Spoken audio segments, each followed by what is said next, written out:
It's a beautiful day for racing here. Y'all ready to have some fun?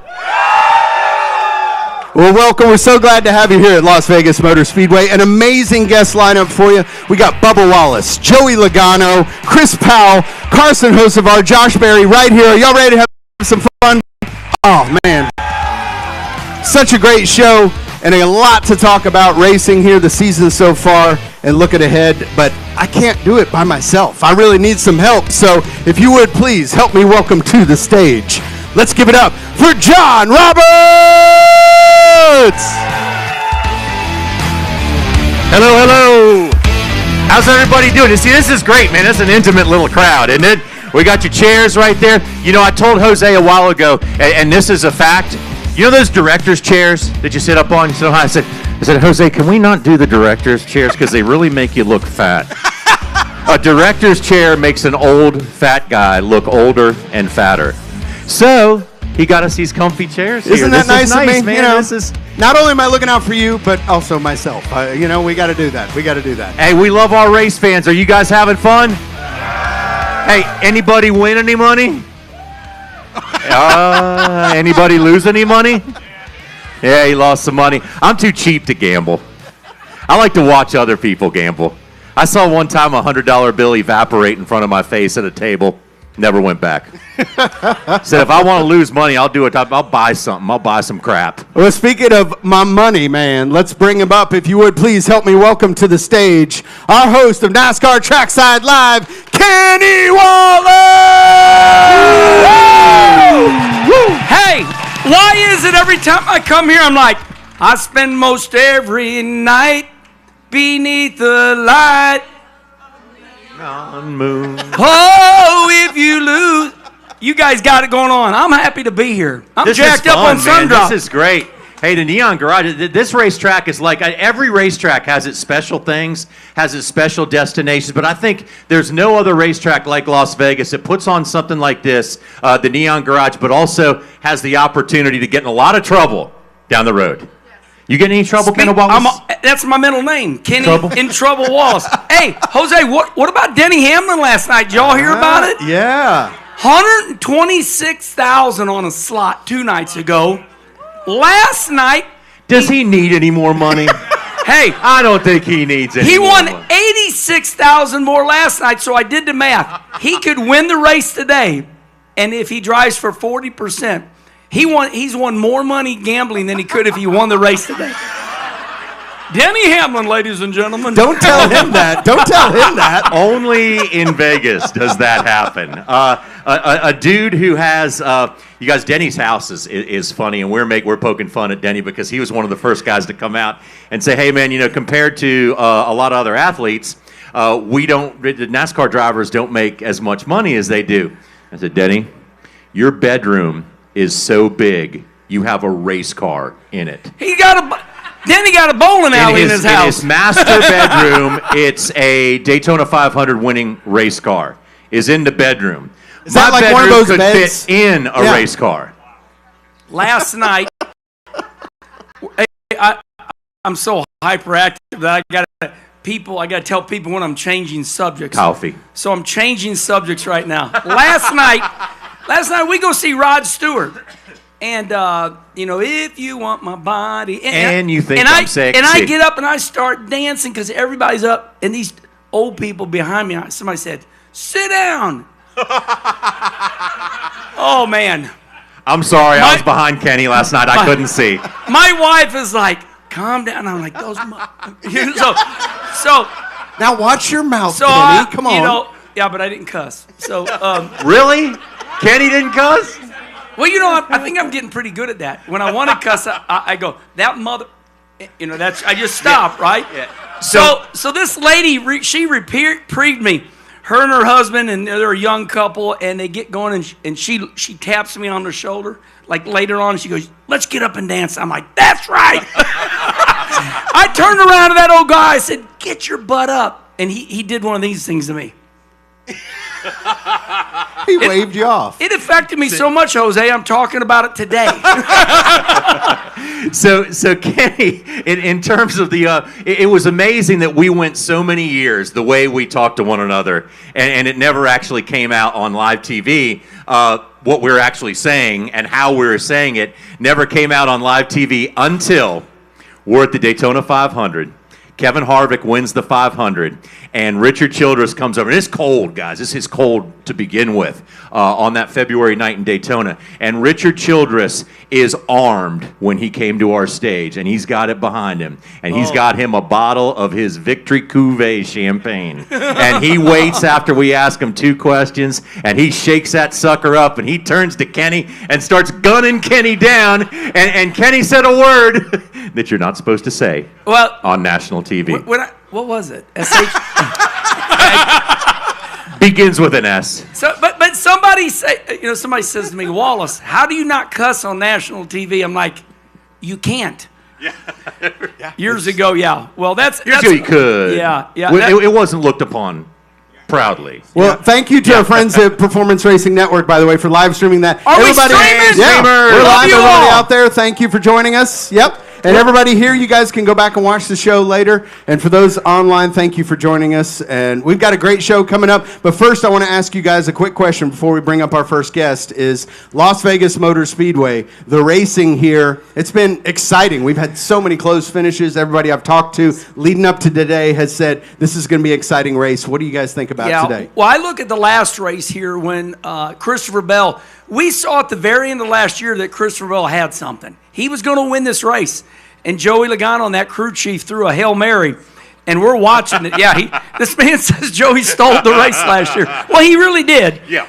But, I mean, it was... But it's legal stealing. It's legal theft. I'm saying Christopher Bell to win today. It doesn't matter, but I'm just saying. But I remember, yeah, right. There's a thought that C. Bell did not race last night at the sprint car race at a high limit because he has it going on right now. But, I mean, it's one of those deals, to be the man, you have to beat the man. And right now, C. Bell is the man. So I think it's going to be a hell of a race. And one of the best things about it, though, so far this weekend, guys, the margins of victory haven't been as tight as we've seen so far this year. It's funny when you look at a margin of victory and say, oh, he only won by 1 second. That tells you how great the racing is so far this year. But also, guys, Lane Riggs in a truck race starts dead last, finishes 5th. Connor Zilic in the Xfinity race goes to the back of the pack with a speeding penalty, finishes 9th. If you don't think you're going to see exciting racing here today, you're wrong. You can start in the back and you can come through the field. You can get penalties. You can have problems. And in the end, we're going to see a great race. We always do at this place. The drivers and the crews have told us they love it. Johnny, we're spoiled. Look, all of us, all of you and us, we're spoiled. Every single race. I told Schrader, we do this Herman Schrader show on Dirty Mo. And I said, Schrader, every one of these races have been like photo finish. He goes, Herm, he says, there's going to be one race where somebody just wins by themselves. And, so we're asking a lot. But who knows? Today, I mean, this track is wild, as wide as it is. And this track's getting aged now. It's getting slippery. Okay, so the great football coach, Sam Rutigliano, once told us in a press conference. That's a name. Statistics are like a bikini. They show a lot, but they cover up some very vital information. Okay? But statistics also. That's really good. What they show a lot. So far this season, guys, at this point in the season, NASCAR's Cup Series has never had as many last lap passes for a win as we've had so far this year. Insane. This year, over the course of the first couple of races, the starting position, the average starting position of the winning driver has never been so low. And so if you put those two things together, Kenny, you are right. We are spoiled, but that's okay. Spoil us more, NASCAR. We're off to a great start. Well, I think we've got our first guest here. He's already joined us on the stage. Hey! We've got a microphone back there for you. We should have our stage director back there with a mic for you, Chris. But let's give him a big round of applause. He has done such a great job here at Las Vegas Motor Speedway. Please welcome Come on, buddy. Chris Kenny. Powell. Chris, come on up here. How you doing, Kenny? Doing really good. John, good to see you, buddy. Great to see you. Great to see you. Have a seat. Join us right here. You're the man of the hour right here, You know Chris. what? Nobody gives a darn who the general manager is. Oh, yeah, we do. Oh, but it's the unsung hero, guys, I think. All they care about is those 40 heroes out there this afternoon. Those are the ones we really care about. And, you know, I've just been fortunate to be here. 26 years. How about that? That's a long time, 26 years. Little old boy from Ahoskie, North Carolina. Went off and done a little bit of good for a few years. But I'm indebted to people, so indebted. First of all, the fans. I mean, you guys make this sport go. And if not for you, there wouldn't be people like us sitting up here. So thank you for your continued and incredible loyalty to the sport. And then you got a guy like Bruton Smith, who meant so much to this sport. He was such a visionary. And for him to take a chance on... I was a PR guy at Winston back in the Winston days. And he called me up on a Friday afternoon and he said, I just bought Las Vegas. You want to go out there and run it? And I thought, is this the interview? He said, no. And Chris, he meant the Speedway, not the city, right? You want to go run Las Vegas? Well, in Bruton's case, he could have bought Las Vegas. He could have, yeah, no question. But, you know, he took a chance on me. I didn't know a diddly squat about running a racetrack. The only rule I had when we got here is we're going to be nice to people. And you know, if we're nice to each other... You're nice. You're a good man. I don't know about that. Well, some of our employees that went down the road a few years ago might not agree with that. But if we're nice to each other, if we're nice to the fans, if we're nice to the sponsors, the media, to the sanctioning bodies that we deal with, then we got no problems. We can work through everything else. Yeah. Even the ticket crash of 1999, we could work. Whoa, what happened? Oh, you don't want to hear about it, Kenny. You brought it up. You're right about that. Is this therapy, Chris? Tell us about this. I got here. How many of y'all were here in '99? If you don't mind raising your hands. Oh, look at you. Thank you. So I got here to work on January 2nd, 1999. I would have been here on the 1st, but the door was locked and they wouldn't let me in. And they said, all right, here's the good news. We're pretty close to being sold out for the March race in 60 days. The bad news is the ticket system crashed and we're going to have to call everybody and reseat them. My Lord. And it was... 80,000 people? It was a lot of more phone than calls. It's a lot of phone calling. It was a lot of heartache, and you fans that stuck with us, I thank you for it so much, because a lot of people were understandably upset. Wow. But we got through it, and we got through the traffic issues of those days. But my first allegiance is to you people out here, for the fans. You make this sport go. So, Chris, you're downplaying a little bit, and we got to call you on this. It takes a small army. When you look at the stands at these racetracks are bigger than any other venue in sports. They're wide open, they're spread out, there's a tremendous amount of traffic that comes in and out.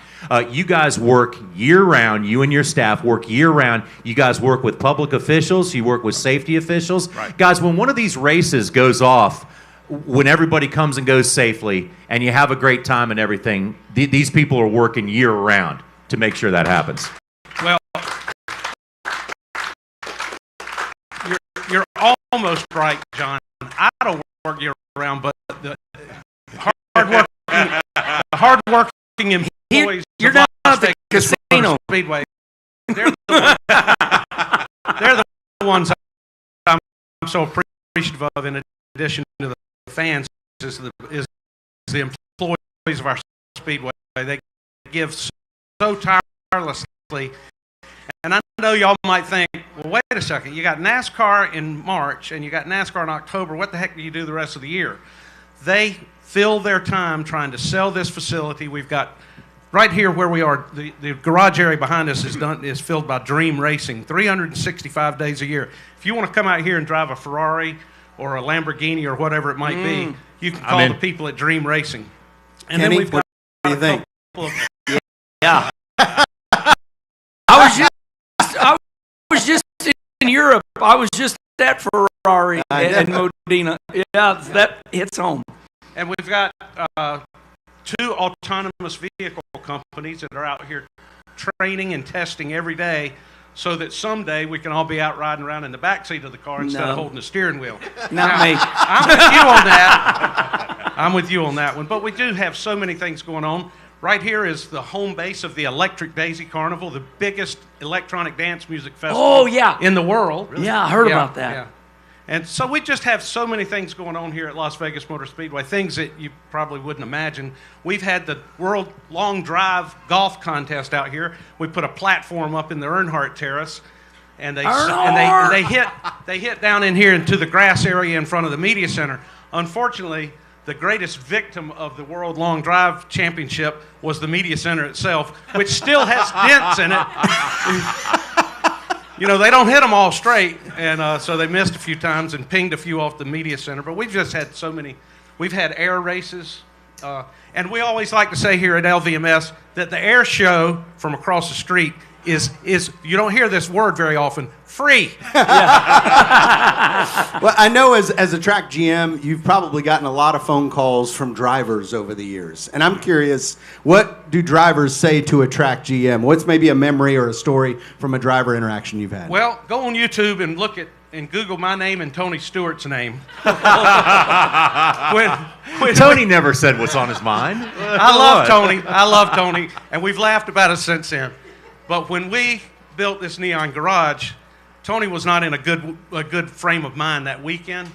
And so I'm walking through the garage area, and it was the first time that we had been able to allow fans to be right here where you are and to look at the teams as they get the cars prepared for battle.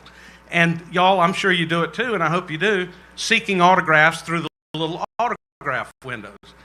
So Tony comes up to me, and he's thumping me on my chest breastbone, and he says, "Would you like to have 5,000 people standing outside your office looking through a window watching you work?"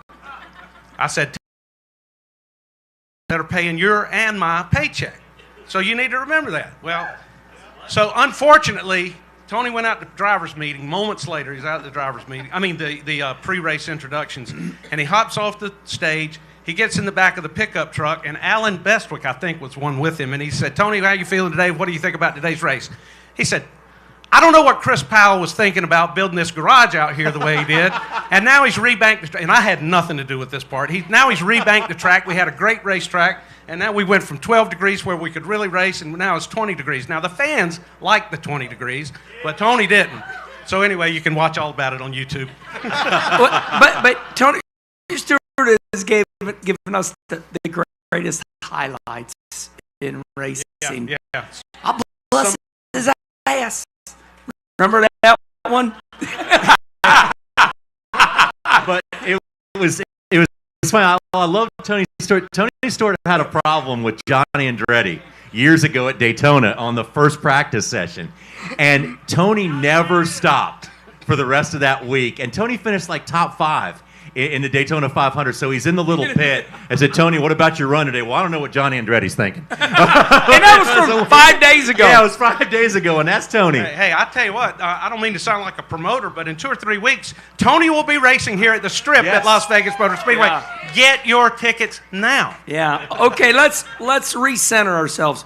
Chris Powell, everybody, he runs this racetrack. He has his whole life, basically.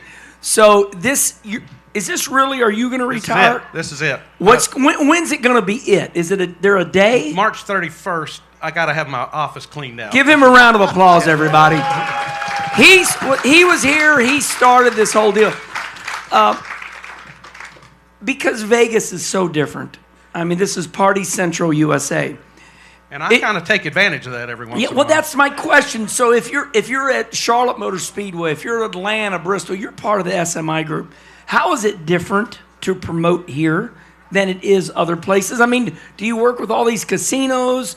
Maybe you wouldn't do that at Charlotte. What do you do different here? Well, there's no greater friend to Las Vegas Motor Speedway than Michael Gahn. Oh, yeah. South Point. No doubt. At Casino. the South Point. Yep. And if you're ever coming back to town, if you're not already staying at the South Point, you should be, because Michael has a touch unlike any other casino operator in this town. He's a friendly sort. He does, those restaurants there, you think they'd make a lot of money. And he told me one time how much money they lose on setting the food prices low. And it's amazing. But we've been very fortunate to work with the hotel casinos here in town along the Strip. It's just been very gratifying. I remember the first time I met with one of the marketing guys at one of the hotels, and he said, "Mr. Powell, I don't know what you know about this town, but no matter what is going on in this town, we're always going to have heads on every pillow. And he said, so we really don't need you. Well, it was only about 6 months later when we sold out for about the third year in a row, and he said, he called me and buddy. he said, how can we get a suite and about 1,000 tickets to sell to our customers? So it takes a while for some people to come around. They didn't realize the strength of motorsports and specifically NASCAR. Yeah. And so it's been very gratifying. We've gotten so much cooperation. Nellis Air Force Base across the street, Metro Police, just a great group of people. They keep us safe. Clark County Public Works, Nevada Highway Patrol, we deal with all of them, as you were saying earlier, John. And it's just been, because they didn't know. They didn't know. This You guy had to from learn North them a Carolina. lesson. They didn't know somebody coming in here to run this speedway and what we were going to try to do. But we get back to being nice to everybody. But I do have one good story for you with the local sheriff. Can I tell this one story? Yes, please. You must know it. Well, the first year I was here in 1999 at our race weekend, the Metro Police charged us somewhere along the lines of $325,000 for the traffic control and security on the property. And so Humpy Wheeler, y'all have all heard of Humpy Wheeler, the great leader of Charlotte Motor Speedway for 100 years. And so Humpy was Bruton's right-hand man, and he called me one day and he said, Chris, what you got to do is call the sheriff and tell him that we will provide them an office out here on this end of the county for him and his group. We'll provide him an office, and we'll do a party for the officers and their families at Christmas, and maybe a picnic in the summer. And we'll do all these things. He had a list of things that we could do, kind of the way they did it in Charlotte. And they don't pay for the highway patrol to come out direct traffic in Charlotte. They don't pay for the local sheriff's department.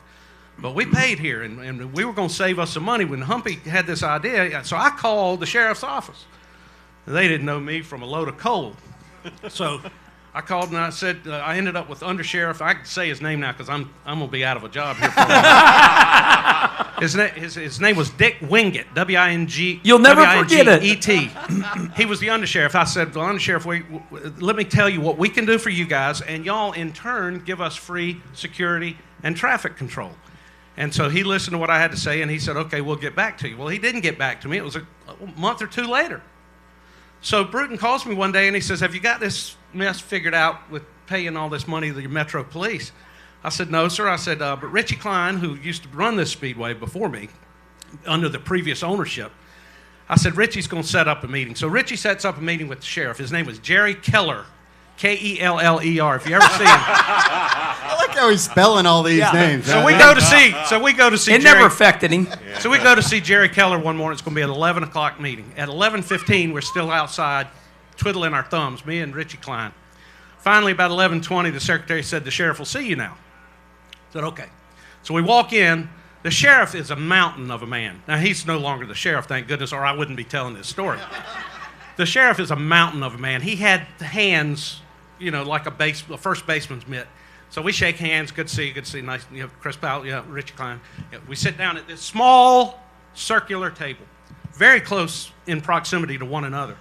So Richie says, well, Sheriff, thanks for meeting with us. What we'd like to do is talk. And he says, Richie, is this the young man? And his finger was about that close to my nose. He said, is this the young man that a couple of months ago called my undersheriff and offered him a bribe? And I tried to swallow, but I couldn't get it down. And I said, sir, I haven't offered a bribe to him. I know my voice was shaking.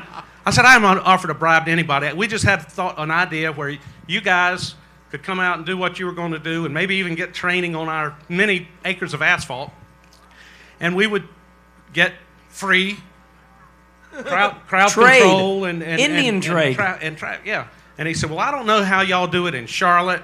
And he started naming off racetracks. He knew about you. He wanted to show that he knew. He said, I don't know how y'all do it in Charlotte or Talladega or Darlington or wherever it is you're from, but we don't do business like that here in Las Vegas. And if you don't believe me, I will take you out of this meeting in handcuffs. Now, y'all might be laughing. I was not laughing. So obviously the meeting didn't go very well. So we got Bruton's he's back in Charlotte. He wants to hear about the meeting, right? Because Bruton cares about his money. So I get back to the office. Richie and I call Bruton. We're on speakerphone. Bruton, it didn't go very well. Well, tell me what happened. I said, the sheriff accused me of offering a bribe, and he threatened to take me out of the meeting in handcuffs. And Bruton said, you should have extended your wrists out to him. Advertising. He said that would have been the best publicity we'd ever gotten. That's Bruton. I said, it might have been for you, Bruton. I got a wife and kids. I don't want to That go is to jail. awesome. What a story. But that was my welcome to Las Vegas moment. Hey, Chris, are you going to be good at retiring, or are you going to be like one of these race car drivers? Eric Almirola was supposed to be retired. He sucks at retirement. He's a great driver. How many of y'all are RVers? How many RVers we got here? Oh, nice. Well, I'm one of y'all. And every time for the last few years, since my wife and I have been RVing for about 15 years, and every time we go out of town, we know when we're coming back, right? Because somebody's got to get back to work. I am so excited. Somewhere in early April, we're going to drive out of town on our RV and not know when we're coming back, and we're excited about it. That's fantastic. That's great. Hey, y'all, one thing I want to talk about, I don't know whose idea it was, Jose, but for the last 3 years, you've been bringing out, at the second race, you've been bringing out like a legendary NASCAR driver. Right. You brought up Mark Martin. Kenny, you're on the list. The list is a long list. No, I don't want. Don't put me on the list. I mean, I'm not worthy. But you had Mark Martin, you had Rusty Wallace, and then you had Kenny Schrader. Right. And you bring these drivers out, and you just are so good to them. Right. Who started this? How did it happen? I don't like talking about myself. You can tell that. It was your idea. Well, I'm old school. I'm from the days of the 80s and the 90s. And yeah, me too. And I just think that we cannot turn our backs on these legends of the sport. Right. True. And so, Mark Martin won the 1998, the inaugural here in Las Vegas. So it was slam dunk to get him. And boy, what a guy he is. Now, when he was racing, he wasn't that easy to deal with. Yeah. I was a PR guy for Winston back then. Hey, Mark, can we get no? I'm too busy running my car. But I found out, Kenny, you was race car junk. drivers, you change when you retire because all of a sudden you're not getting quite the adulation you used to get. Yeah, right. And now we were able to shower Mark that weekend, and we had his old race car out here that he actually won here in Las Vegas with, and he took a few laps around the track, said he wanted to go ahead and put the pedal to the metal for the rest of it. They wouldn't let him. He didn't even have a helmet on. But and then and like you said, we had Rusty. I don't know what it is about these Midwest guys and Kenny Schrader. So we're going up to Pennsylvania this year. We're going to bring in Mr. Excitement in October. Jimmy Mr. Spencer. Excitement? Awesome. There you just heard it, everybody. Jimmy Spencer. That's Jimmy great. Spencer's going to be here in October. Breaking news in the Neon Garage. Yeah. Mr. Excitement. Now, I called Spencer. We announced it in October when Schrader was here at pre-race that we're going to have Jimmy Spencer.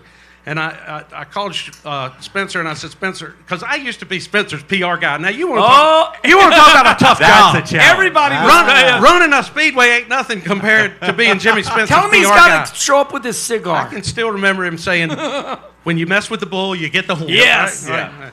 And he was late to everything. He was late, and you had to remind him, Jimmy, you got that MRN or PRN interview tomorrow night. Remember that? He goes, oh, yeah, I'm ready. And I'd call him, and I'd say, they call me, you're late. And he'd say, well, I'm dinner. And I said, well, I told you that the interview was at 7:15. Oh, that's right, I forgot. Well, that's Spencer. So I'm not guaranteeing you he'll be here in October. but we got to honor these guys. You're brethren. You know what they did for this sport during the real growth period of NASCAR. We owe it to them, and it's been fun to honor them. And Rusty, your brother he really enjoyed that weekend. I just think you see the sport and the fans differently when you're retired from the way you saw them when you were competing because you're so focused. I was listening. I'm sure y'all listened to Dale Jr.'s Download.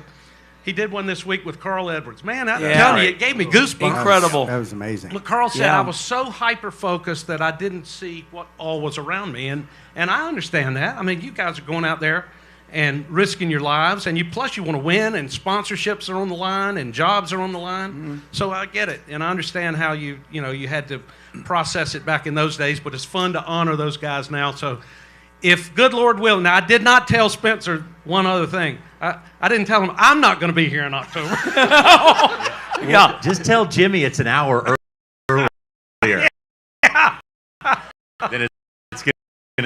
But what we always do is we always feed them real good when we bring. Oh, he him likes here. eating, and nobody likes eating like Jimmy Spencer. So I think we'll get him here. I want to. Jose, can I ask another question? Yes, you may. Go for it. One thing that amazes me about this place that I think goes under the radar is I was in the media center, and there's a really good picture of Kurt and Kyle Busch. That little bull ring, this little quarter mile you got over here, now, and there's a lot more to this.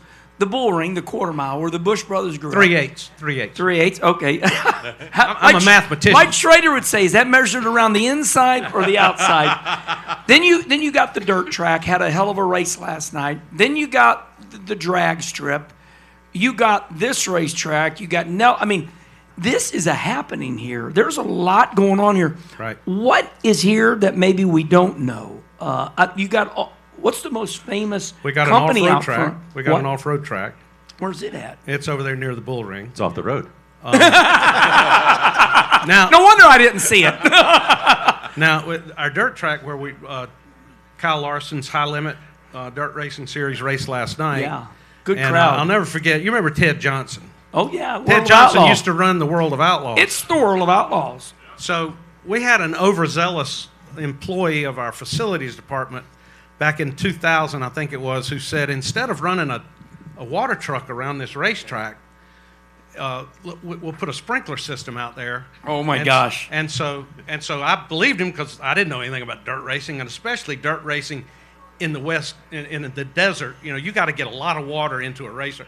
Well, that sprinkler system got a lot of water into that racetrack. And I remember it. Steve Kinzer was out here, and Ted Johnson came to me, and you dumb such and such, and he didn't say such and such. He said, "Did you really put a sprinkler on this racetrack?" And I said, "I'm really sorry, We're Ted." trying it. So it took, I'm telling you, 6 days out from that dirt race, there was muck, M-U-C-K, that deep, like 18 inches deep, and we're out there. We couldn't put a vehicle on it. Wow. So we did everything. We brought in a helicopter over top of it. We did everything we could to get it back to race, to get it raceable. And so the Outlaws came in. Ted's already cussed me out. Steve Kinzer cussed me out. Danny Lasowski. The dude. Danny wanted to just go play golf. Yeah. But anyway, so the first night we get out there and they wheel pack, right? Isn't that right? Isn't that what they call it? You're saying it right. They came in. They said, we can't race. Oh, man. So we had about 6,500 people in that dirt track grandstand. I hope none of y'all were here then. Was anybody here? And thank God. I went out there and I said, y'all want to yell? I took a microphone out there. I said, y'all want to yell at me? Yell at me. It's my fault. I messed up bad. We learned our lesson.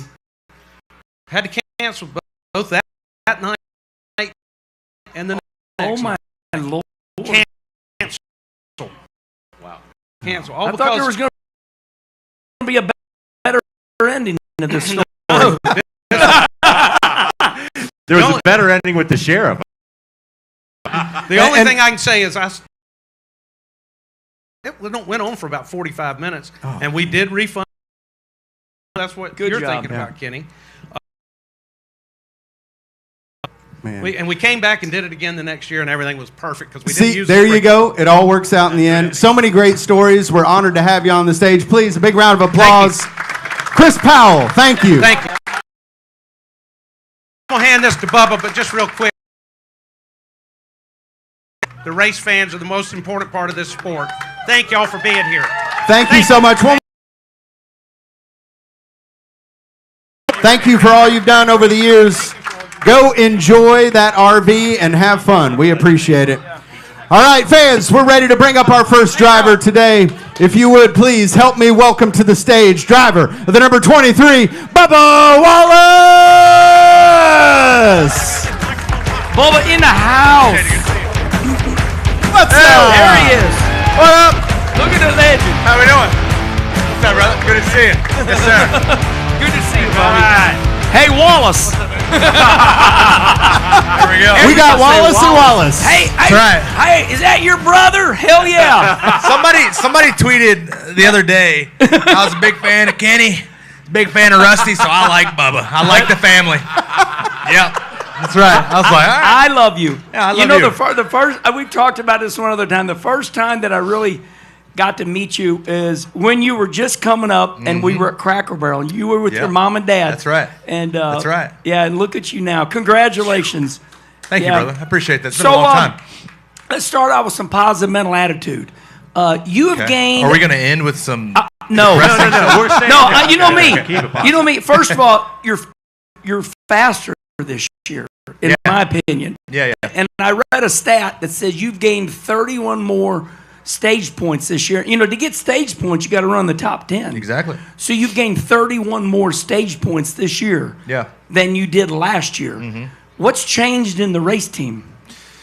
I just started driving faster. Stop it now. I can't stand it when they said that. Come on, buddy. You gotta be what it is. It's all the people back in the shot. You know, Yeah, he's running better because he's thinking better. Yeah. We're doing push-ups, Kenny. Yeah. Come over here. Let me slap you. No, I think it's just strategy. Really comes down to it. We look at. I feel like we look at opportunities now to where if we're a winning car, then we go for the win. If not, then we'll try to do the best at getting stage points. I know we had a couple instances last year where we kind of just stayed the course, didn't really kind of venture out, and we missed out on a lot of stage points. And you know, when you go to the speedway stuff, a lot of that can be on driver and spotter. Of how aggressive do you want to be, because we know when you get down to the last 2 or 3 laps, especially when Logano's up front, that it's going to get chaotic. At a speedway race. So You don't mess around. no, I know. So we just started taking a little bit more risks, amping up the intensity a little bit, ramping up the intensity, and it's just kind of worked out for us. So 4th race, so we'll. Hey, what happened good. there? Brake rotor? Yeah, brakes blew out. Yep. Going into my career. And guess who texted me first? Jimmy Johnson. He's like, it never gets any better, does it? Like, nope. Did you close when you knew you was gonna hit the wall? Did you close your eyeballs? Oh yeah, I tensed up. Well, what was bad is at the top of the hill there, into one, it blew out. So I didn't touch the brake pedal yet. We heard it on TV. Yeah, as the other 2 times, Pocono and Indy, I do the courtesy pump. And as soon as you touch the pedal, it blows. This one blew out while I was still kind of in the gas. Yeah. So I'm like, that's weird. So then I turned left to make the corner, and then I touched the brakes, and I keyed up and said, oh, F word. And no good. Braced for impact. And it was rough. Yeah. So, Bubba, the first time we met was in Martinsville when you won a truck race. You entered the world of winners, which is a very small world these days. And you're a winner at the Cup Series. You're around winners on your race team. Yep. How important then does that become to you when you've tasted that? Because I think a lot of people might be on the outside looking in and say, oh, well, you know, he's a Cup driver. Life's great. But you're expected to win. You're there to win. It's huge, isn't it? Yeah, no doubt. I mean, being on this team from the get-go, you know, Denny and MJ had their 5-year vision, you know, their 5-year goal, and we are now in year 5, and they said they wanted to be a championship contending team. Well, they got that last year with Tyler, and I think it was really cool just to see the progress of how far we've come, and just, you know, the little things, how different meetings are now. From the first meeting to where we're at now, we used to have 1 meeting, now we got 101 meetings, so it's a little much, but it's just cool to see how it evolved, the new people coming in, and the people that have come and gone but have left an impact on our team. But yeah, it's just a winning mentality from the top down. And speaking of winning, I just got a text from MJ. Go get us a win today. So that's all he cares about. All right, you've got to go. No pressure, right? You've got to go in 60 seconds. I'm so sorry. Damn. I know. Oh wait, if it's for a meeting, I ain't got to go. I miss that. I think it's for a meeting. I can't stand TV meetings. I grew up with them. They yell at me. They don't yell at him. They'll yell at me. They'll be like, Jose, what happened? Started. So I love the image of you walking into the hospitality area, setting the trophy down for Michael Jordan. Tell me what that moment was like. Yeah, no, that was cool.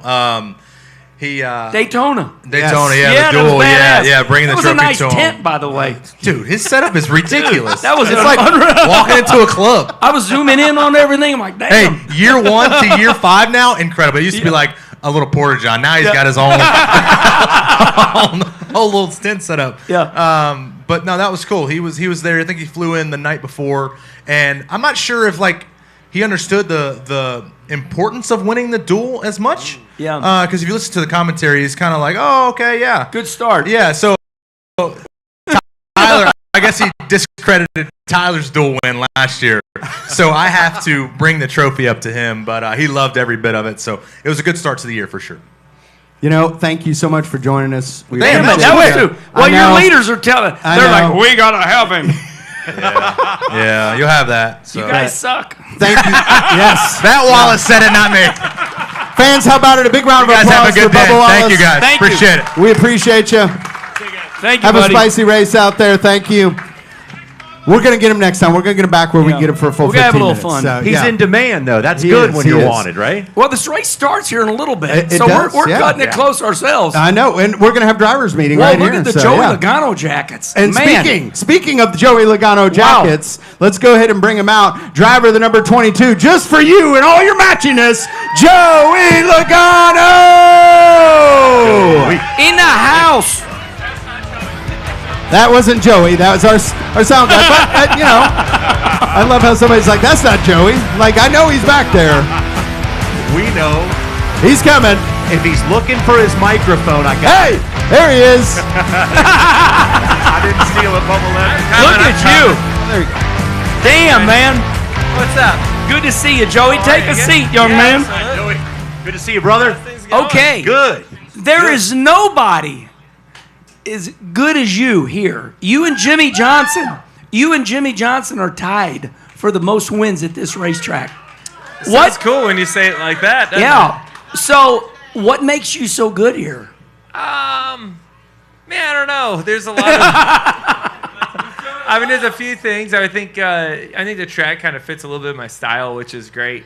But I mean, I always say this track takes a bit of everything to be good, right? Yeah. The car's got to be solid. Your engine's got to have obviously a ton of horsepower, but you got to have good fuel mileage, right? That's what won us the race last time we were here, was on mileage and strategy. Hell of a way to work that throttle. It worked out well. You got to have a crew chief willing to take those risks as well, right? Paul does a good job with that. So it seems like we've won it on speed here before. We've won it on like a late race restart before, and we've won it on a fuel mileage situation. So it's I don't know. It's worked out for us more times than not, which is great, and hopefully we do it again today. I want to talk about fan merchandise real quick because we've got Hey, a you whole saw- family. I saw this come guy over yesterday. here. Come over here. Have you seen this whole family with the jackets on? Kind of spread the crowd That's a little awesome. bit. Come on in. I want to see everybody right here. Look at this. I like all this. wearing the matching. Do you feel Nicely you? done, guys. You Look guys at look that great. looking family. Oh my look God! at the haircut. They carved it. Wow.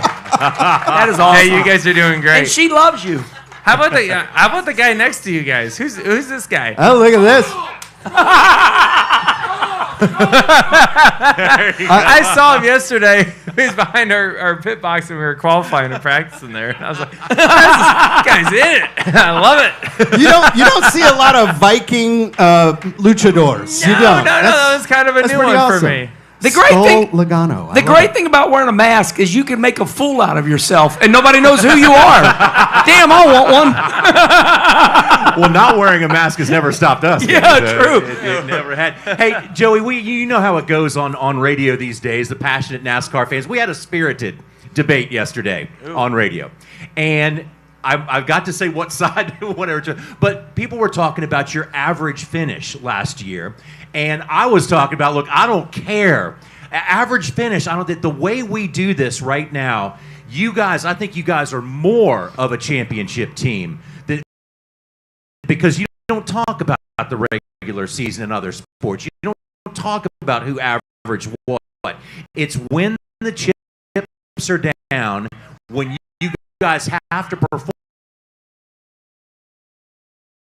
of a badge of honor that you guys had to battle the way you did to get it. Absolutely. For us, I look at when we came from behind the 8 ball a little bit, right? We had to make up a lot of distance. You look at some of the playoff points that, the teams were able to get, they're a race ahead of us, like a full race, and then you look at it that way. shoot, we had to make that up in 3 races a lot of times. So I'm proud of our team to be able to make up that difference. Did we have a slow start last year? Absolutely. We had a horrible start of the season, but we were able to turn it around. We were able to get better and be very competitive and win 3 out of the last 10 races. So I feel pretty solid about that part. But I mean, that debate will happen forever. Screw those people. You know what I mean? Yeah, that's right. I like your style. We didn't actually say that You know what I yesterday mean? Like, in so I many don't know. words, but I think this is what happens. So, like, in other sports, it seems like the playoffs have been there forever, right? And no one looks at it and says, well, if it was like it used to be, there wasn't like there was a used to be, right? But in NASCAR, it's like, well, if it ran the full season, here's where you would have finished. But we didn't, right? Like, but we have this playoff format now, and this is the way we compete. We would do things differently if it was a full season long, right? And all that. So it's just there's every race matters. There's no doubt, right? Those extra playoff points that teams are able to gather throughout the season is means a lot, right? Think about it.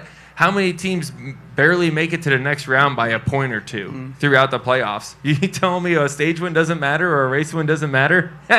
You're crazy, right? Like, it means so much. But there's also the underdog that can, get hot at the right time, which I feel like that was us, and we were able to, compete to ultimately win the whole thing. And just to make sure we're right on this, no one told you guys at the beginning of the season anything differently than they told the rest of the field, right? No, everyone had the same rules. Everyone knew. Yeah. Everyone knew how this was supposed to play out. So. I didn't get the script, by the way. Yeah. Yourself. Yeah, right that was You're goofy as all get out. Come on, man. You're like, what else we got to do? 2 things. Watches are making a comeback. What's the deal with that? I like it. I have an Oris watch. I see people wearing watches now. Is it making a comeback? Real bright colors. Okay. I might have to bring my watches out. I bought them all down in the Bahamas, during that day where all the NASCAR drivers, before your time. That was before my time. But watches are making a comeback. So, Kenny, what's the glad you coolest got 'em. watch that you've got that Joey would want? What do you think? I got a neat Breitling. Breitling is kind of like an aeronautical watch, but I got way too many. I got like probably 50. I'm glad you don't brag. That's awesome. You're so humble. No, hold on. I got to tell you. Okay, Such a humble guy. Okay, real quick. This is funny. So years ago, I make it to NASCAR, and I spent too much money on a Rolex, and I'm out here at the casino. I'm like, trying to be big time, and I'm like, hit me, split them, and I got this real expensive watch on. Nobody says a word. I get a $65 Fossil, and it's got this big old number on it, and I'm like, come back a year later, hey, I like your watch. I'm like, okay, so real question. You've led 207 laps this year. That you led the more laps than anybody. Kind of like asking Bubba, and you're right here too as stage points. You're just way faster at the start of this year. Why is that? I think last year, we introduced the new Dark Horse Mustang, and at this point in the season, we were still trying to figure it out. Right? We didn't know, what was making it go or not go. We were a little bit lost, if I'm being honest. And we to the slow start last year, and we obviously were able to figure that out by the end of the year. This year we can start where we left off, right? So we kind of get which is great. We've led a lot of laps, which is great. 40 stage. We haven't finished really well yet. Something has happened. I'd say I've been pissed off every time I've left the race. I'm really hoping not to be angry when I leave here today. I guess it's kind of like happy Joey your track. Yeah. Well, This is that's your what you track. say. So I think we should have a solid run and everything goes smooth. We just want a smooth day, right? Something smooth, be able to score those stage points, run up towards the front, run in the top 5 all day, have a chance to win, right? That's every time you go to a racetrack, that's what you kind of go for, right? It's just be in the front, have a chance, and try to do something at the end of the race to ultimately win it. So hopefully we can do that. Is there extra pressure when you have the Pennzoil 400? It's on your hat, on the car, on the trophy. And if you win, it's fixed. Wait, hey, Sure. sponsor the race. Yeah, I'll have to defend that. Here we go again. Yeah. Yes. Is there added I'm pressure? The horrible. answer is yes. There's a lot of yellow around here, and I'm driving the yellow car. So, and there's a lot of people here from the yellow company, Pennzoil, and Jiffy Lube as well, and they really want to win. We went to a dinner last night, and I was up there on stage. There's about as many of them as you guys here, and they all really were talking about like, You're going to win, the right? great day tomorrow's going to be, and a great opportunity to show the performance of what Pennzoil does to our race cars. I'm like, yes, that's right. I'm like, man, I hope we run good, though. Boy, I hope so. Ain't that crazy? Ain't that crazy? Multiple. I mean, you've done it all, but yet they still want more. And you. Well, I mean, yeah. I think that's crazy. What you did yesterday doesn't matter. It really doesn't. Right? It doesn't. Everybody that knows is that. messed up. You got to do the next thing. And I mean, it would be nice if it mattered, but it just I doesn't, just right? think You're they only as should good as your last race. They should show you more respect because you're the man.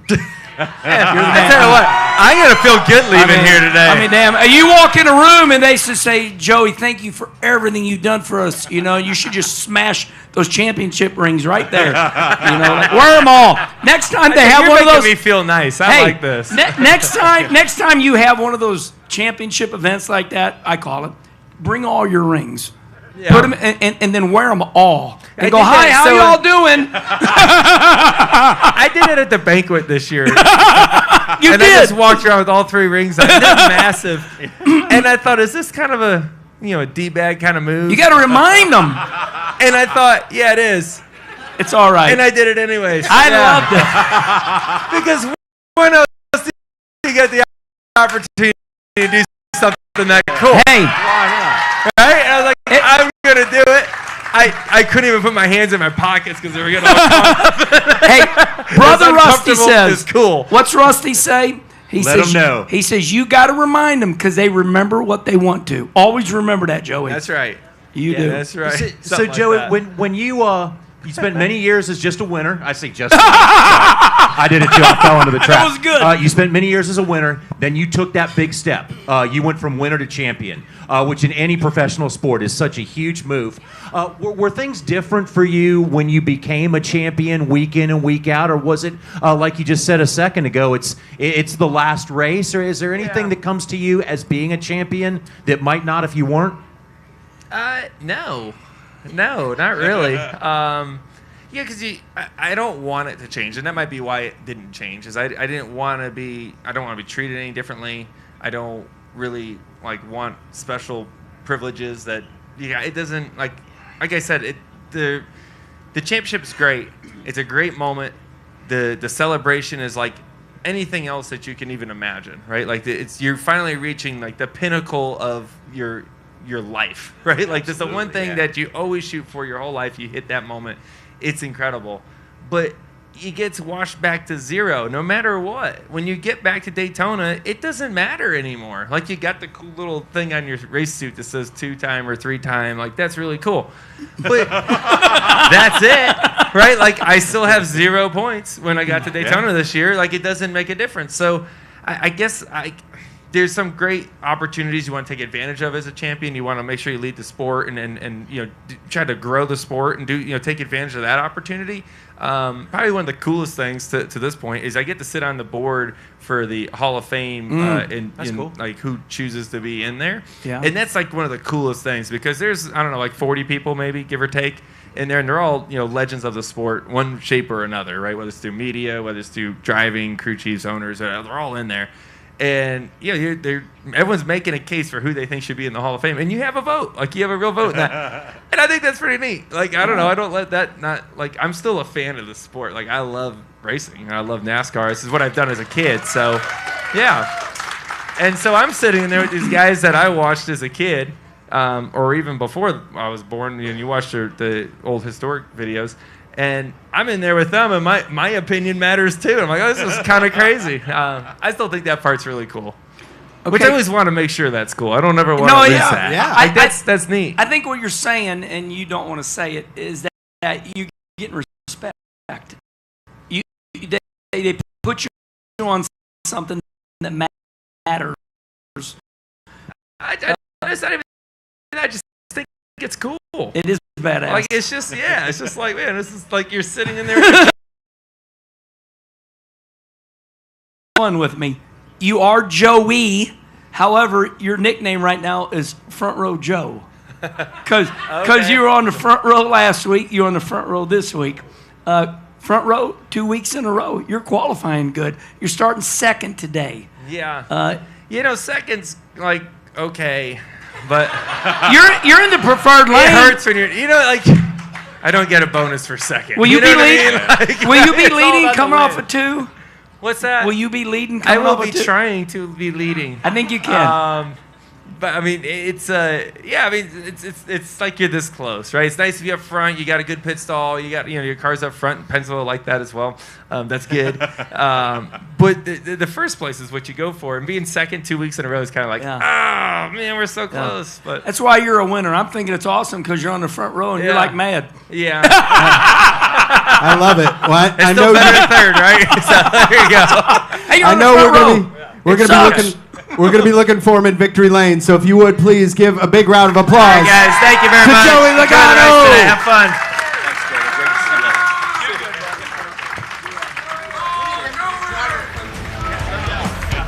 Fans, that's so awesome. We still got multiple race car drivers. We got Josh Berry, Carson Hocevar, more coming up here on the stage. Fans, man, this has been awesome so far. Let's go ahead and bring up our next guest, if you would. Driver of the iconic number 21, Wood Brothers Ford, Josh Berry! Good to see you, man. Hi, Josh. Good to see you.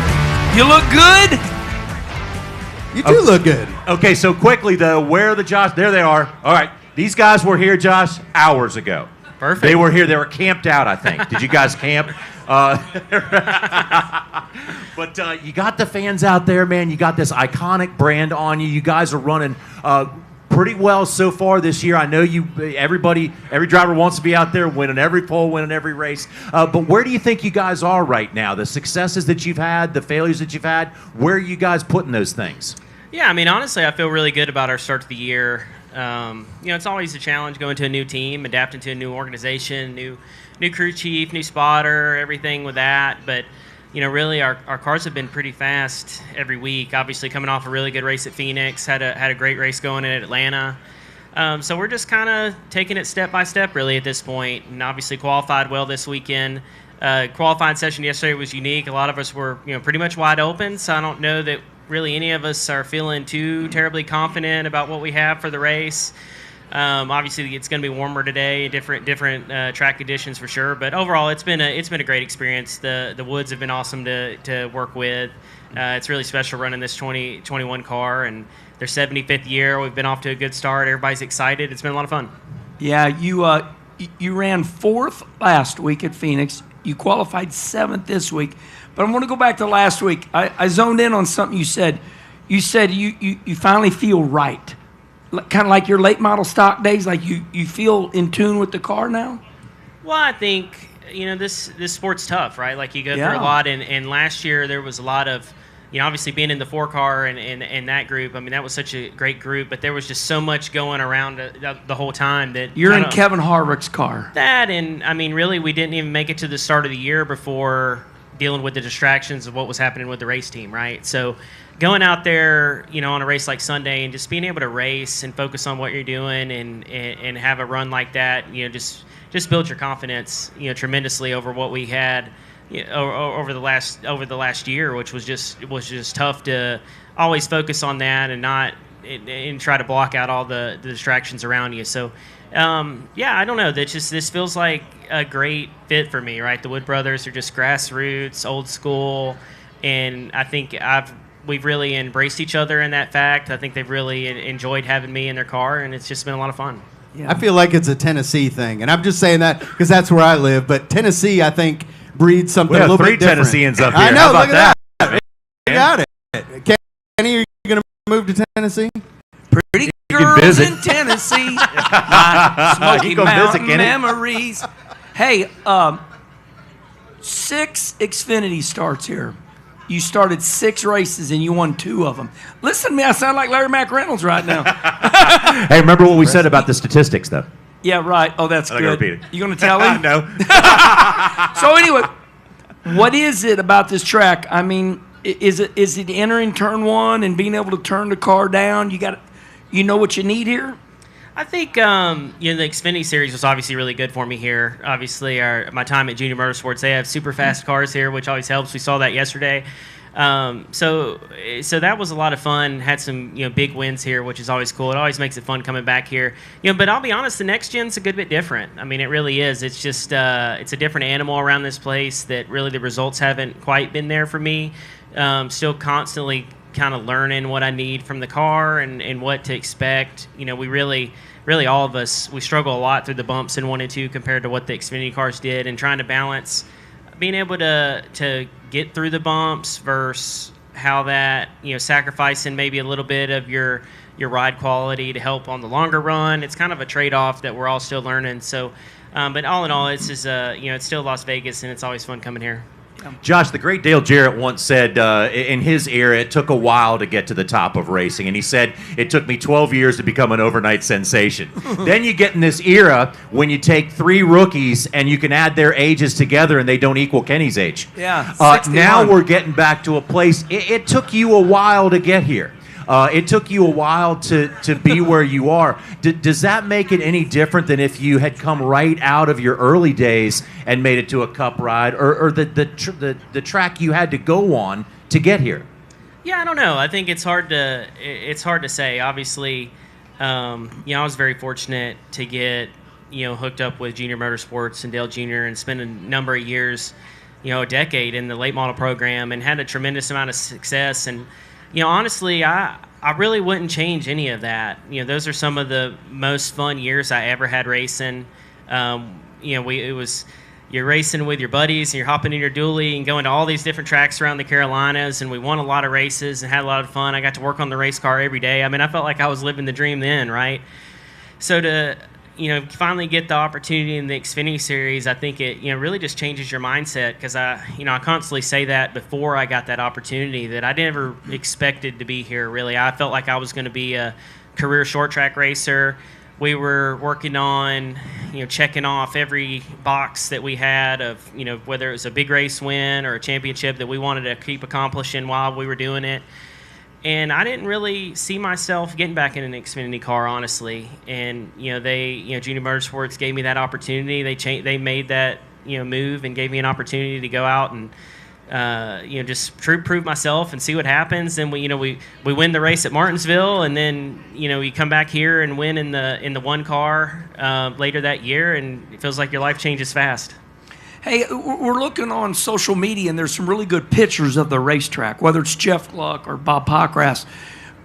And I like this, but I want to hear your point of view. It looks to me like the track is aging now. We see some cracks. You're talking about the bump in turn 1 and 2. What's changing as far as the surface here? Yeah, it's definitely starting to get aged a little bit more. There's always been a little. This place has always been really unique for me, I feel like, because when it's cool out, the mornings, it has a ton of grip. Yeah. But as the sun comes out, the tires wear more, it gets slicker. You see us, especially, when the real hot races, everybody starts moving up towards the fence. So this is a unique experience coming here for sure. I think the track's changing a lot. I think it's going to continue to get better as it ages in and put on some good racing. I want to ask you a question about, Dale Jr., kind of giving you that chance and opportunity, but then also saying, hey, I'm going to let you go and push you on up into the Cup where you need to be. And we look at him now running, a Cup car in Daytona. And if that opportunity ever came back, would you like to be back with Dale Jr. in a Cup car? That's no pressure from the fans or anything. Yeah, I mean, honestly, I feel like that door is definitely still open in a way. I mean, we talk a lot, and honestly, we've honestly gotten closer in the last couple years with every, between, obviously spending time in the Xfinity Series, but then, my opportunity at Hendrick Motorsports when I was filling in for those guys, and then going to the 4 car, now the 21 car. Honestly, I talk to him now more than ever, really. That's cool. And he's almost like, I feel like my biggest fan, right? Whenever we run good, he's one of the first texts I get, which is really special. That's awesome. When you ran 4th last week, I know what I felt like in my career when you finally got that big hurdle. I mean, top 5 is a big deal. You come rolling down pit road, you're big time. Just take me through that moment, finishing 4th last week and finally just reaching that hurdle. There's a lot of good things that go on with running top 5. Yeah, no, for sure. I mean, it was really special. And I mean, what I was most proud about last week is, we started there, we ran there, we scored stage points, we had an issue on pit road, we were able to rebound and get back to the front. Sometimes when you have those issues on pit road, it kind of just ends your day, really. It's so hard to get back up there. But our car was really strong, and we were able to use the strategy. We had the right strategy, I feel like, with all the option tires and everything going on there. So to battle back up there, you really felt like, we finished where we deserved. I mean, sometimes you finish better than where you run, and a lot of times you finish worse than you deserve. But, this was one of them where we executed the whole weekend really well. Obviously, Phoenix has been a great track for the 21 car, but also, Team Penske as a whole, and we were able to, go there and have a really solid weekend. So, it was really cool. I mean, afterwards, I was like, reading that it was the Wood Brothers' first top 5 ever at Phoenix. So to be a handful of races into this and check something off like that's really cool. And we just want to keep building that consistency, right? We want to keep finding ourselves up front more and more and keep building that confidence and keep going forward. One little thing, when you run in the top 5 nowadays in the biggest form of motorsports in America, when you finished 4th, do you just go right back to your trailer, or what do you do? They inspect the car? What's special with running 4th? Well, it was a little unique. We spent some time, obviously they inspect the car, but I hung around for a little while because actually I had to stay over, and we did a tire test on Monday all day. Oh. So we had a 12-hour tire test Monday, Lord. From 8 to 8. And let me tell you, it was a long day, but it was a lot better day knowing that we had ran 4th the day before. Because if we didn't run very good, it would have been a really long day. But it's always fun. I mean, it's just it's so cool to race these cars, and when you can have a solid finish like that, man, it's really cool. Goodyear really believes what you're saying after running 4th. It makes it better, right? Your words carry a little more weight. Yeah. Hey, Josh. So you guys have worked everybody that starts on a Sunday has worked their butts off to show their talent. That you're one of the elite of the elite in all of racing. I can understand when some drivers nowadays are saying, hey, when somebody gets a start, when NASCAR approves somebody to race out on the racetrack, where drivers are emotional about it and have strong opinions about it. Do you feel as if the approval process right now with some of the drivers that are racing with the open position that's in there right now, does that affect you at all as a driver, or is that off your radar? I don't know. I don't know that I have a real strong opinion of it now. I mean, I obviously know, NASCAR is constantly looking at that and understanding that. And, the deal last week, I mean, that was a tough situation to jump into. I mean, these next-gen cars are hard to drive. Phoenix is a really tough place to get around. I don't know. I think it needs looked at. I've been on the other side of that. I mean, if you look back in my career, I mean, this was probably over 10 years ago. We had an opportunity to run me in an Xfinity car at Richmond, and NASCAR wouldn't approve me to do it. And Lord, I never knew that. That's ridiculous. That was probably in 2013, 2014, something like that. That's your. And we actually had to kind of go through this process of, we actually borrowed a K&N car, ARCA car from Brad Keselowski, actually. And we took it in our late model program. We put the car, we worked on the car and got it ready. And I went and had to go make 2 K&N E-starts at the time, just to get the approval to run the Xfinity car. And thinking back to that now, right? Like that's they put you through the woodshed, and then they let somebody else. I don't know. Show up. Well, I mean, in a way, you kind of feel that way. But I mean, I had raced late model stocks at all kinds of short tracks around the Carolinas, and I mean, I felt like that was enough to be able to run an Xfinity race on a short track. But at that time, they didn't see it, and then it kind of felt like it went the other way, where it got easier to get approved. And I don't know, maybe now it's going to start heading the other way. But I don't know, it's just a difficult balance, right? I don't know what the right answer is. But these races are tough, and Cup races are prestigious, and there's big races, and these cars are hard, and I think that I know they'll take a good look at everything. Final question for you. You got about 60 seconds left here. Talk a little bit about the fans and 75th anniversary. I love seeing the diamond. I love seeing fans with your gear and hats. Wow. What does that mean to you when you see a fan come up with your name, number? Is that still something that you kind of go, wow, well, that's cool. Yeah, no, it's been awesome. I mean, obviously, 75 years for the Wood Brothers is so impressive, and the fan base that they have is so cool, and it's such well deserved because they're such amazing people, and they've done so much for this sport. So to be a small part of that history of the legacy of drivers that have driven the 21 car has been really cool, and I feel like the fans of the 21 car have embraced me well, and we've been off to a good start, and we just want to keep going and eventually get them back to victory lane. I love it. Awesome. I'm I know excited they'd for love you. to see it. Fans, how about it? A big round of applause for Josh Berry. Always a pleasure to have him on NASCAR Trackside Live. Thank you, my friend. Come on, one more time. Big round of applause for Josh Berry. Stoked to have him. We've got Carson Hocevar coming up in just a moment. Kenny, we're going to go racing today, and it looks like, in talking with all the drivers so far, it's going to be a great race today. And Johnny, Jose, one thing I've noticed, we're lucky this year. I've said this. We haven't been rained out this year. We had a rain delay at Daytona. Well, it's not going to rain today. We'll be fine. There's a chance? Don't listen to that. Hey, let's bring out the weatherman himself, Carson Hocevar. Look Come at on, you, give it up buddy. for Carson Hocevar. You're getting taller. I think you're going to play basketball. Where's your mic at? Oh, right here. Yeah, I'm getting beat down. You're getting taller. Why are you getting beat down, Kenny? Just because Carson's tall? I just thought it sounded funny. Hey, so Carson, I mean, it's so great to see you guys get off to a great start this season. The qualifying, the speed, everything seems to be there right now. The finish, the second place finish, it's got to be good around the race team and for you as a young driver. Yeah, I mean, it's big for us, right, to be able to – we were fast at the end of the year last year, but we were really good so far this year that we want to take advantage of it. For one, you know, it's not easy to be fast, so you realize that and appreciate it while you got it. But, yeah, for us to, hire all these new people – 2 new drivers, right, with Michael and Justin. He got a few last year, but him with the new crew chief. A further relationship with Hendrick and Chevy, right? So, you have all these new parts and pieces and people.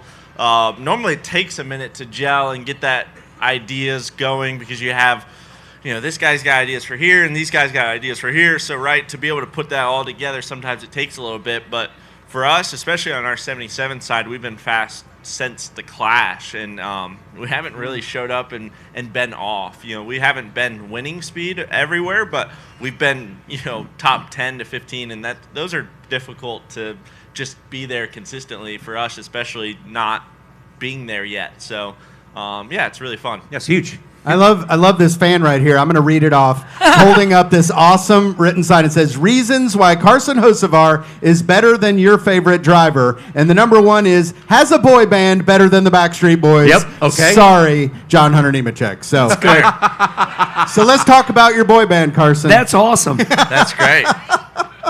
That's awesome. No, I appreciate that. No, it was fun. Vegas was a lot of fun, or Atlanta was a lot of fun to have a shot to win. Yeah, the only conversations I had were negative were the 2 you saw on TV that they had driver suits on. They don't show all the good conversations, do the they? rest, the most shocking one that I had, right, because everybody uses the Mark Martin analogy of, there's not, everybody's got to be like Mark and everything, and It's because he was leading all the time. well, he could pull over. He texted me, and he said a few words that I'm probably not allowed to say. He was a little vocal now, I guess, in his days, but he basically said, "Don't change," was the brunt of it, and to them all. Yeah. So, Yeah, there's a meme out there, Mark's like this.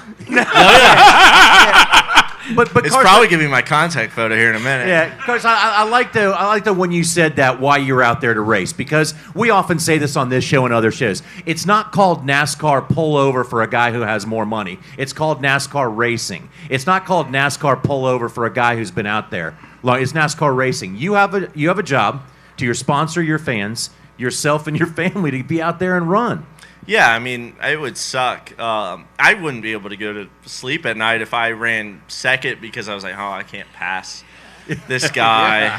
Hell yeah. I'd probably quit, to be honest. Because I would just be like so, and two, like, if I ran like 8th because I didn't want to make an aggressive move and piss everybody off, then you're a year, a month, whatever, 10 years even, you're going to look at that race and go like, damn, that one, I don't know how that would have ended if I just drove like I would have. So, I don't know. I just drive as if I've been there 1,000 times. And to have a shot, I mean, if it goes 10 more feet, we win the race. If it goes all the way around the line, who knows? But I much rather like have the idea of like, oh, it probably was going to work out pretty well if that yellow doesn't come out, and know that and can sleep at night, rather than like, well, we had like the fastest car, but I had to play the long game and just sit back and run third gear and watch them all have fun. And I hope they help me in the future. So Kenny Wallace, what would you say to a young driver, Carson Hocevar, sitting right next to you?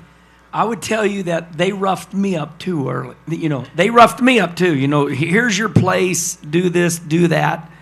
And even when the automakers say, after, if you would have done what, you run there, help this guy win, they're still not going to do nothing for you. That's right. They're just going to thank you. But they're not going to give you a free truck, a free car. So do your deal. That's for sure. Okay, look, I'm a shit disturber. I shouldn't have said that. It's all right. It's all right. It's streaming. But I got to go there because you went there. Okay, so they rough you up after the Atlanta race. Mm-hmm. Okay, then we go to the next race, and the guy that had his talk with you takes out somebody right away. Was that like, oh, turn around, fair play? Well, I was more, when it happened, I mean, I was right next to Chase where he got taken out, and the second I was like, they're like, yeah, that's the guy that told me how to drive last week. Well, I was 4th, and I knew where he qualified. Yeah. And they're like, yeah, they got the 9, and I was like, yeah, how far did he come was back? he aiming for me or something? I mean, he got there. That's the first thing. I'm watching everything. We're on our couch. We got social media. I mean, 100% of the people are like, that's the guy that told you how to drive nice last week, and that had to be fun. Okay, so Jose really helps us all out. He gives us, stats on all the drivers.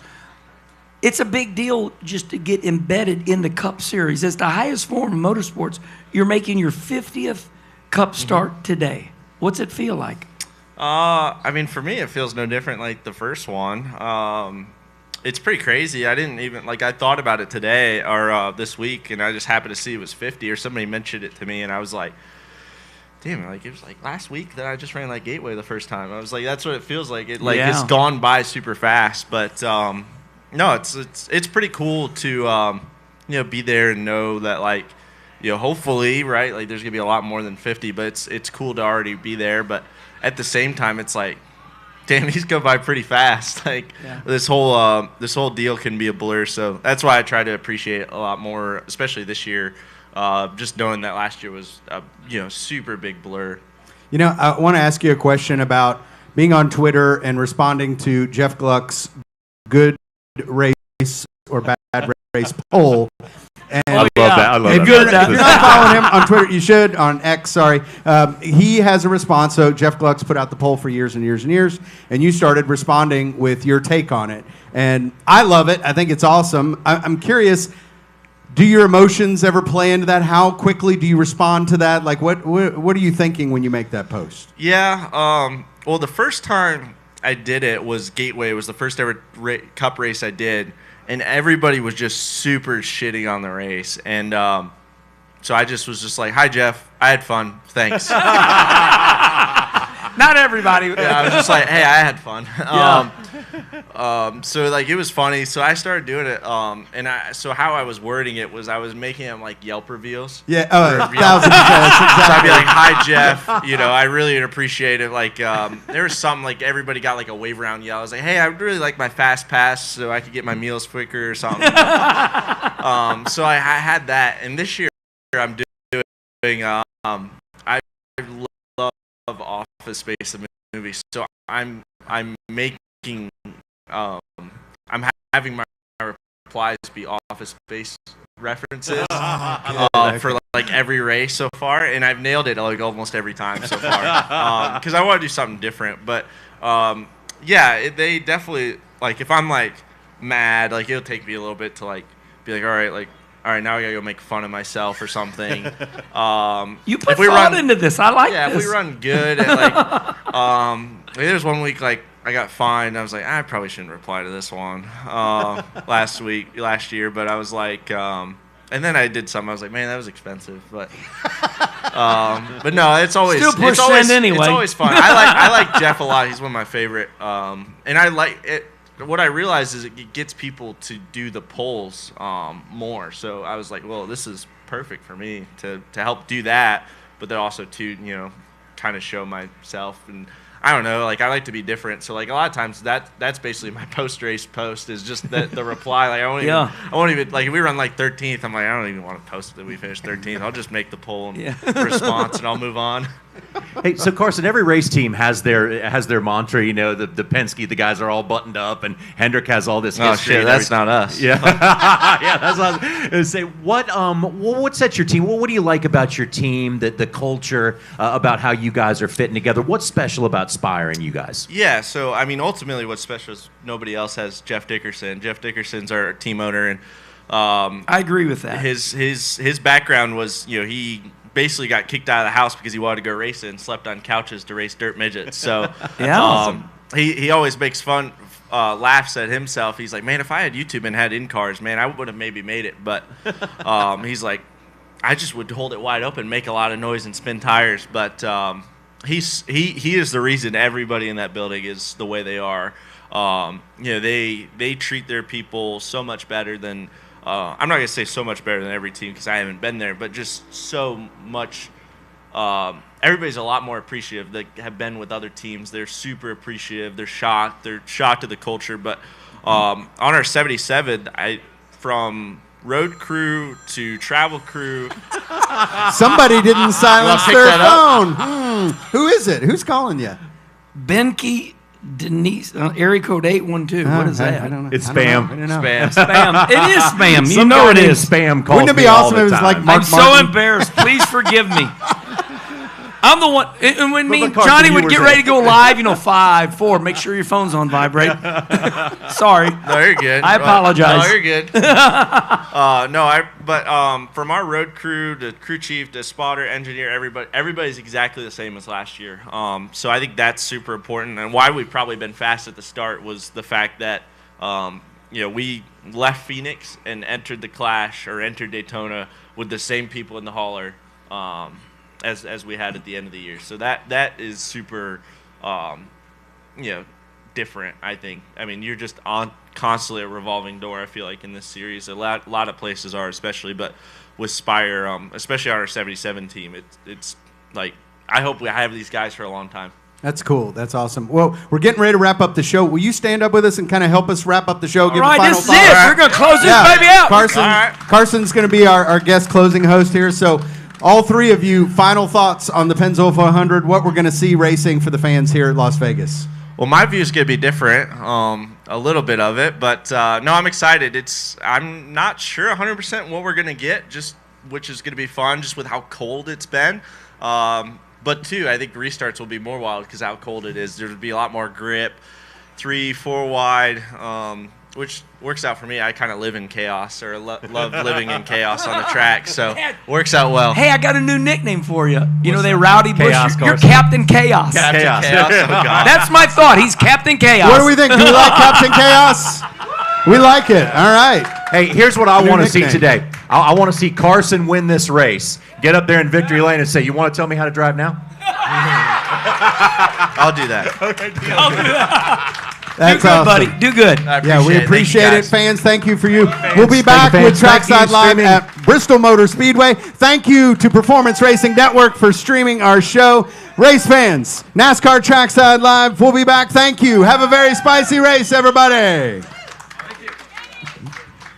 His name is Kenny Lee. Look at this. Look here. What is this animal, Kenny? Oh, it's a ferret. It's a fast ferret. Not only just a ferret. It's a fast ferret. And his name is... Hey, thanks, brother. Thank you. See you, man.